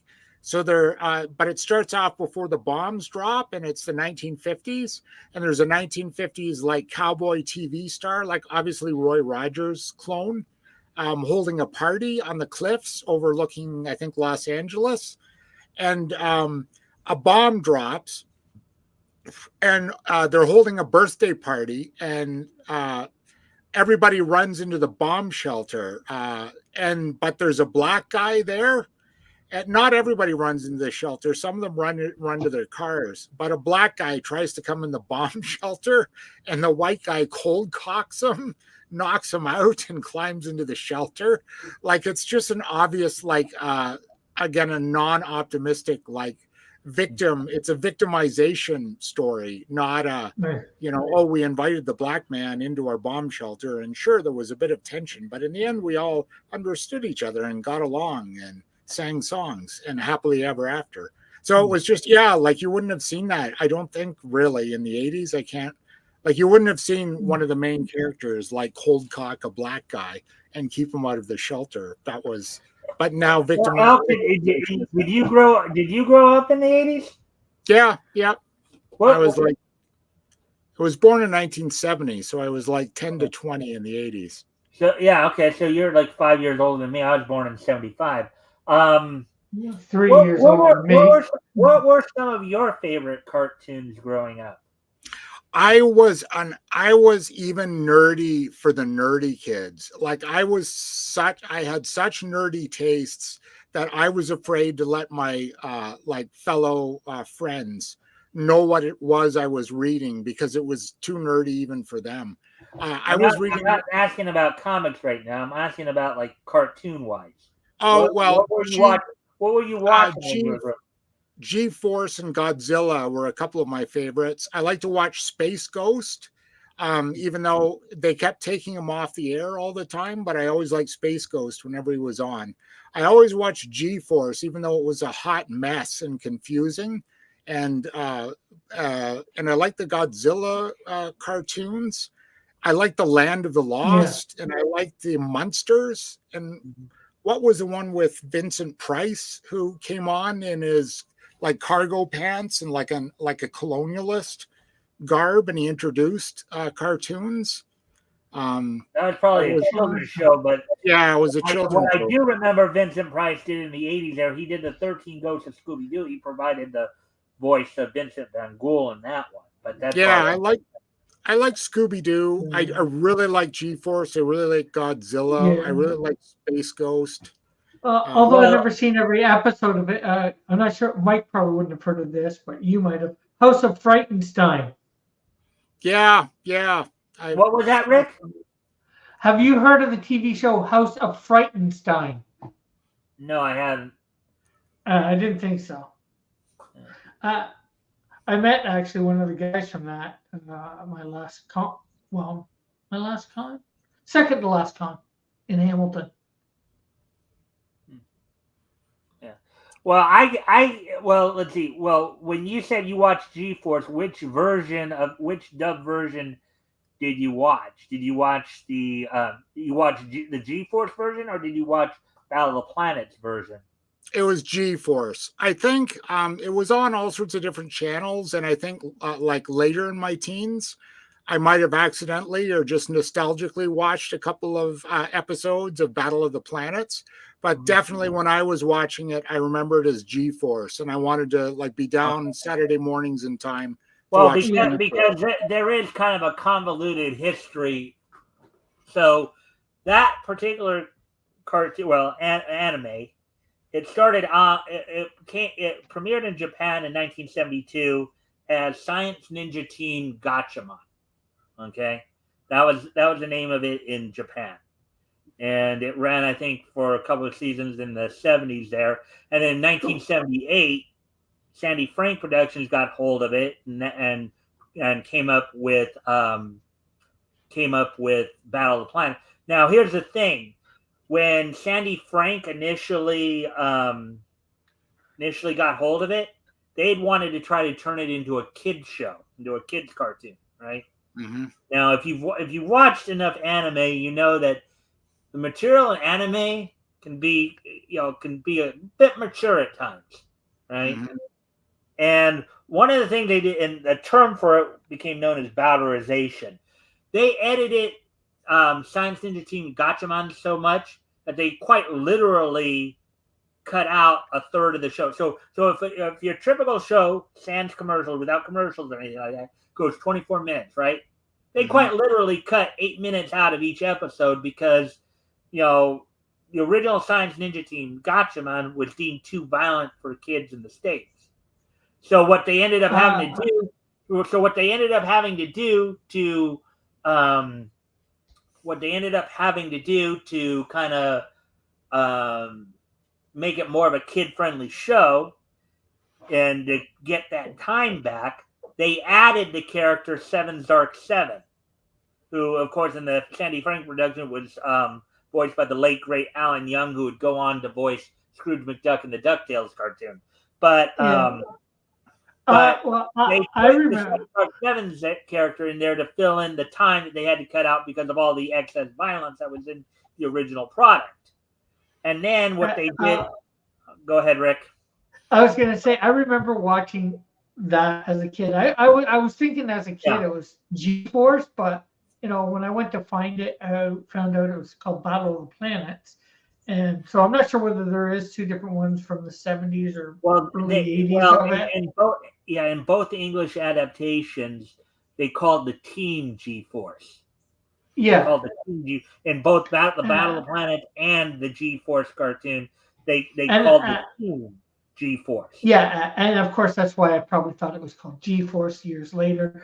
But I remember going, and I loved it as a kid. I remember I haven't really fully watched it, but I remember I'm going to try and rewatch it. And I downloaded it, and I think I liked Seven Zark 7 as a kid, but I absolutely hate that thing. Well, yeah, I mean, they kind of, like Deke and Cloveway years later, and it was basically the same people involved. Fred Ladd was the one who was in charge of both situations. They did the same thing to Sailor Moon in the 90s. They basically edited it in such a way to try to make it more kid friendly, because originally, but in both those cases, like in 1986, I think it was Turner. It was Ted Turner. His company got the rights to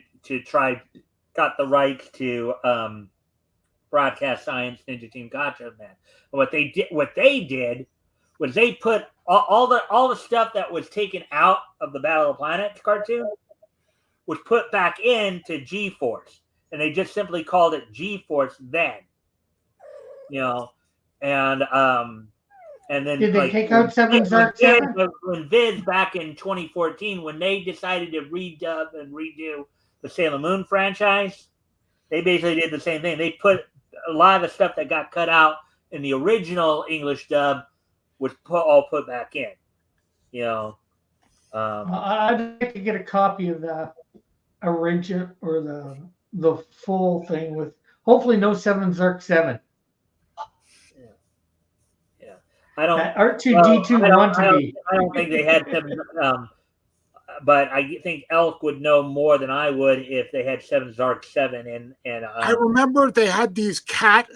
Looking back on it, I don't think I even picked up on it as a kid. But the G-Force are basically dressed as birds, like they're mainly dressed as birds. And the evil green guys, they had green and gray uniforms, and they all had like cat heads on them. So they were like basically cat people. And I even as a kid, I remember thinking, and again, they were always violent. Usually they'd capture one of the G-Force members, or they'd capture a scientist working with the G-Force team or whatever. And the cat people would have them like in a jail with a force field between them. And I remember thinking, well, there was a guard there once, and they went and they beat up the guard, and they pointed a gun at his head and said, like, take down the force field so that we can rescue like our G-Force member. And I remember thinking, why would they have a guard there? Because that would just make the whole scene vulnerable to having the G-Force show up, pointing a gun at the head of the guard, and then having the guard let them out. Why not just not have a guard there? And then I think the very next 15-minute episode, again, they captured like a G-Force member, and there was like a jail cell there, and then there was no guard. So the G-Force ran up to it, and they like pulled out a laser and whatever and cut off the lock. and let out the guy. That's one of my main memories left of G-Force. But other than that, it was a narrative mess. Like, I think I tried to watch a couple of episodes now, and it doesn't even, and like you said, they cut out 8 minutes out of like 24. Well, it depends upon which version you're watching. Did the version you watch have 7 Zerk 7 in? Yeah, it did. Yeah. Then that was probably Battle of the Planets, not G-Force. Then that would have been later, because I watched it as a quote little kid, whatever that means when you're between 10 to 20. So I watched it when I was quote little, and it was G-Force for sure back then. And then I did watch it later on when I was in high school, when I was too cool for my nerdy hobbies, my own nerdy hobbies. And a couple of times I watched it, it was called Battle. So you said that when you first were watching it, you were watching it when you were 10. Is that correct? Yeah, Okay, pretty much. so, 8 to 10. Okay, 8 to 10. So that would have been 78 to 80. That would have been the Battle of the Planets version. So Okay. that's probably why you were confused, because as I said, it was more of a hot mess, because it was like it was edited to try to be more like a kid show. They basically took out all the excessive violence. Yeah, they left plenty of it in too. They left it was pretty violent, that the whole theme. But I mean, I watch Looney Tunes too, and you don't get more violent than like Tom and Jerry and the Looney Tunes. Those are like Wile E. You don't really see things like blood, or you do see people dying, like going off to heaven and all that. Yeah. Could you, since you say you watched it like 8 or 10, could you did what I did just because the team was called G-Force, associated with being called G-Force instead of Metal? I don't have clear memories. I don't have clear memories of when I was like.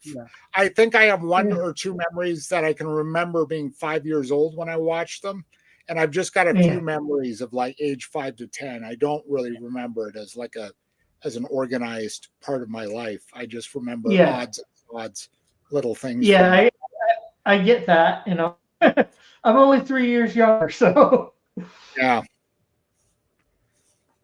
So, anyways, well, we're basically coming up. We're like at 1 hour 46 minutes, going on 147 here. So, I think we'll start to wrap up here. But let me just do something here real quick. And will this be the time that Elk leaves us? Because he knows it's coming. Well, actually, no, it's not the wrestling wrap up today. It's this day in Niche history, which might have some wrestling in, or this weekend in Niche history. Which we'll get to that in a moment. So most of the time when I head out for a sandwich, I usually try to hang in there till the wrestling starts. Then I head out, get a sandwich. Then I wait for the this day in Niche history, and tune back into that and skip the wrestling. But anyways, with all that being said, today being Sunday, April 14th, 2024, let's take a look back at this weekend. Niche history. So let me see. April 14, 1999, 13, 2009. Let's see. 14th, 1934, and then April 13th, 1984. Okay, so we're going to first off head back 40 years ago yesterday. Our first installment of... I was 10 years old. Yeah. Going to head back to 1984, 40 years ago yesterday, as on yesterday's date, 40 years ago, Nat Productions' Attacker U premiered on Japanese television. It was an anime series on Japanese television. Attacker U is the story of an ambitious and energetic 13-year-old junior high schoolgirl, Yu, pronounced Yu, of course, Hazuki, who moved to Tokyo from the Japanese countryside, where she lived with her grandparents, to live with her father, Toshihiko, a cameraman recently returned from Peru, and attend Hikawa Junior High School Yu's mother is not in the picture, having left when Yu was very young. Also living with Yu and her father is her adoptive younger brother, Sonny, adopted by Toshihiko while he was in Peru, who is very attached to his stepsister and tends to follow her everywhere she goes, including to school and to her volleyball matches. All right, so basically, we don't need to read the whole thing, but I just want to read enough of it to give you an idea. So this show ran on TV Tokyo in Japan from April 13, 1984 to June 21st, 1985. So on yesterday's date, 40 years ago today, the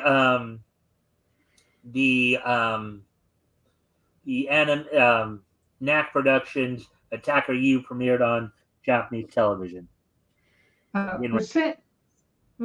One spot said it ended on the 24th of June. One spot said it ended on the 21st. I wonder which one's the right one. Because the 24th of June is my birthday. So I was going to say it ended on my birthday in 1985. Yeah. So anyways, moving on to the next piece of niche history. Moving ahead to 2009 so 15 years ago yesterday. 15 years ago yesterday in 2009, WWE held its Monday Night Raw from the Phillips Arena in Atlanta, Georgia. They also had the WWE Draft. Now, every year, since the 2000s, anyways, every year the WWE would hold a draft to kind of reshuffle their talent, after WrestleMania to kind of, spruce things up a bit, spice things up a bit. So the night saw throughout. Rey Mysterio defeated Evan Bourne, with MVP being drafted to Raw. So actually, I guess I don't need to go through every single one of them. But the main event saw Batista, Shane McMahon, Triple H defeat Cody Rhodes and Ted DiBiase. So yeah, on yesterday's date, 15 years ago, WWE held its Monday Night Raw and its draft that year from you let him hit it Raw. Now you're a single mom. Now you're a single mom. It's a song that I found out about the Kendra G show. It's this hilarious, like, kind of semi hip hop song. Mm-hmm. And the lyrics are, "You let him hit it raw." Only it's sung really romantically. You let him hit it raw. Now you're a single mom. Now you're a single mom. Done to like a boy band style of music. And it's like the anthem of the Kendra G show. People like bring it up all the time when people mention, "Oh yeah, I've got 4 baby daddies and 5 kids." But sorry, go on. All right. So with that, now heading back 90 years ago today, on this date, 90 years ago today. That's a bit of time ago. On this date, 90 years ago today, the 2 Warner Brothers shorts, Beauty and the Beast and Buddy's Garage, premiered in movie theaters on this date, 90 years ago today. The Warner Brothers shorts, Beauty and the Beast and Buddy's Garage, premiered on this date 90 years ago. Cool. And finally, finish things off here on the This Day in Each History segment, as we get ready to, go back 25 years ago today. On this date, 25 years ago today, the 20th issue of Teenage Mutant Ninja Turtles, from their Image comic run, went on sale on this date 25 years ago today. Sold for $2.95 and 32 pages. So on this date, 25 years ago today, the 20th issue of Teenage Mutant Ninja Turtles from their Image comic run went on this date, went on sale on this date back in 1999. So with that, I think everybody. Go ahead, Rick. Oh, I just started singing the Turtles theme song. All right. So with that, I thank everybody for being here. So before we finally leave you all, to give everybody a chance to do an outro. We're gonna go counterclockwise. We're gonna start with Elk.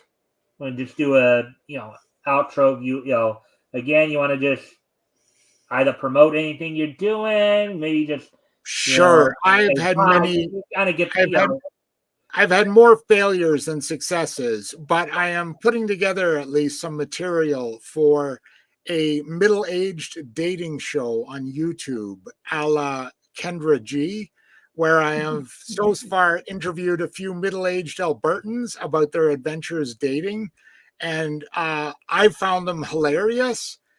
Without too much prompting on my part, doing like Kendra G does, take it kind of seriously and always pretend to take it seriously, even though you're obviously sort of taking the piss, as the English would say, out of someone. So yeah, so I've been recording some, and I've been going on Tinder and matching up with people on Tinder, then seeing if I can convince them to let me interview them to put together a little dating YouTube video. And then when I get enough, I'm going to string some together and publish them. But again, I've thought about this in other times, including my attempt to recreate the early church prayer practices in the Patriarchate of Antioch, in which St. Peter and St. Mark were both there before they went on to Rome. And it is one of the 5 patriarchates that was the first founded, but is now the least influential. Of course, after Rome and after Constantinople or Istanbul, and even Alexandria. It is the patriarchate that is the least influential, but it's where the word Christian was first used. St. Peter was there first. St. Mark was there first. James, the apostle, I think it's where James the apostle was the one who first referred to Christians as Christians in Antioch when he was there helping with the early church. And yeah, so I've had obviously very disparate attempts at starting a channel and getting enough material together to would you like to share the link to your channel in the chat? No, I don't have enough material yet, but later on, yeah, once I get together some shows and have some stuff I can post, then I'd love to. And so in the foreseeable future, what exactly? So is the dating show the thing you're basically focusing on right now? Yeah, it is. Yeah, that's what I was doing this afternoon, and it was hilarious, I thought. And I think most people would think it was hilarious too. Middle-aged people should not date. I'm just putting that out there. What middle-aged people reveal about the dating scene on YouTube, for one thing, you should never talk about on YouTube dating. That's like an incredible violation of people's privacy. And if anyone ever did it to me, I would flip a lid. Because again, you're doing with other people. Yet I'm finding it so horrific when I see other people do it. I'm trying to entice other people into doing it, but like you will never knowingly find my name online, or you will never find my photo online, as far as I know either. And I'll try to keep it that way despite but yeah, middle-aged people should not date, man. It's just a nightmare. It's just horrific, the stories that they have. It's like I went out with this girl this again, and these are middle-aged people. Like this dude went to his middle-aged girlfriend's birthday party, and she had invited 6 friends, I think, along with her to the party. And when they get up to leave, they said, "You're the guy, so you should pay for everyone." Elk. The outro portion of the show is just simply for a simple promo, and I know you want to really. I know this is your first time. I know you're excited and stuff like that, but we try to keep it quick here, just because we want to give people something to go home with, right? We want to just the idea of an outro. It's like, hey, 3-second version is middle-aged people should not date. This is what I'm doing. Here's my link. You guys want to come check it out? Go for it. That's the purpose of the outro and the intro as well. Just the idea is to give people a taste of who you are and what you're doing. Sure. My message for this week is I don't have anything to promote, but as a worldly piece of wisdom, people over the age of 38 should not legally be allowed to date anymore. But yes, there we go. All right. Well, anyway, so now let's move on to Rick. Give him a chance to do an outro. Well, most I think people here know who I am. So if you don't, Rick Piper, Cross Comics, as the ticker says, go find me at Cross Comics. I can't. All right. Go find me on Cross Comics here on YouTube and subscribe. I make a whole bunch of different content. And you also have another channel called the Pied Piper of Hamilton, right? Yeah. Hopefully I'll be making content for that again soon too. Yeah. Or more content. All right. Well, with that, folks, I thank everybody for being here. Of course, we'll be back here tomorrow night. Now, I'll have Tim Olson filling in for Rick tomorrow night as he will be doing his move tomorrow night. So we'll have Rick probably back here on Wednesday. Of course, we have our niche newscast Monday through Thursday, and then on Friday we'll have our historical comic run. Tim will be back with me this week for that as we look back to comics that went on sale in February of 1940. This week, focusing in on Fawcett Comics, we're going to be looking quite a bit at the first issue of Master Comics. And introducing everybody to Master Man, maybe even White Raja and Devil's Dagger as well. So with that, I thank everybody for being here. Hope everybody enjoyed the show. And with that, hope to see everybody back here tomorrow.